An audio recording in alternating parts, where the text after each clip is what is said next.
Bom, pessoal, então agora a gente vai entrar na linguagem de programação mesmo, a linguagem de programação C.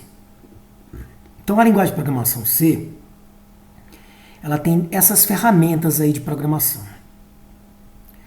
Ou seja, o programador C, ele precisa conhecer todos esses elementos que estão. Isso é uma taxonomia.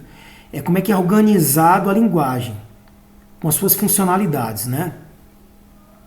Então nós temos a linguagem de programação, e eu fiz aqui uma divisão em estrutura de dados, que não é a disciplina estrutura de dados, é um segmento que trabalha com dados. E aqui estrutura de controle, certo? Então, basicamente, o que?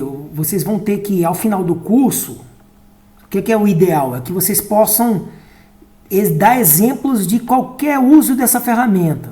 Por exemplo, faça um programa que use files, faça um programa que use vetor, faça um programa que use switch, faça um programa que faça função com parâmetro, sem parâmetro, função sem retorno, com retorno, que implemente macros. Né? Isso aqui, então, aqui é como se fosse para vocês assim, o objetivo de um programador C. Ele tem que conhecer todas essas ferramentas e de cabeça ele tem que mostrar que sabe implementar cada funcionalidade dessa. No nosso curso, a gente vai apresentar todos esses exemplos com todas essas ferramentas. Certo? Esse é o curso completo. Como é que a gente começa a programação? Com a parte básica. A parte básica, ela começa com a estrutura de dados com as variáveis primitivas, que são numéricas e alfanuméricas.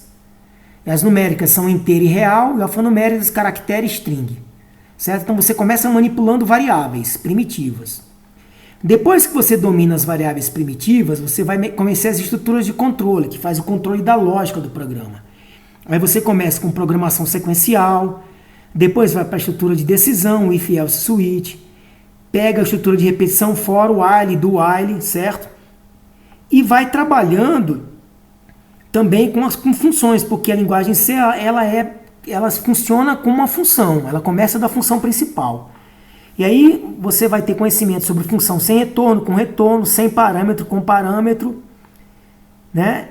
E com retorno sem parâmetro e com parâmetro, certo? E uma ideia de macro. Essa parte de macro aqui, nós vamos jogar ela para a parte avançada, que é essa parte aqui, que é o intermediário, né? E o avançado.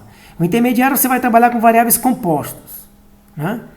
Com registros, né? Com struct e com um array. Começa com um array, com vetor, que é um array unidimensional, com matriz e termina com registro. Nessa parte aqui a gente vai trabalhar com o sistema em si, a gente vai começar a criar sistemas e trabalhar com CRUD. E no avançado, nós vamos mexer com ponteiros e arquivos, e macros, tá vendo? E aqui macros. Então essa é a organização da linguagem C, ok?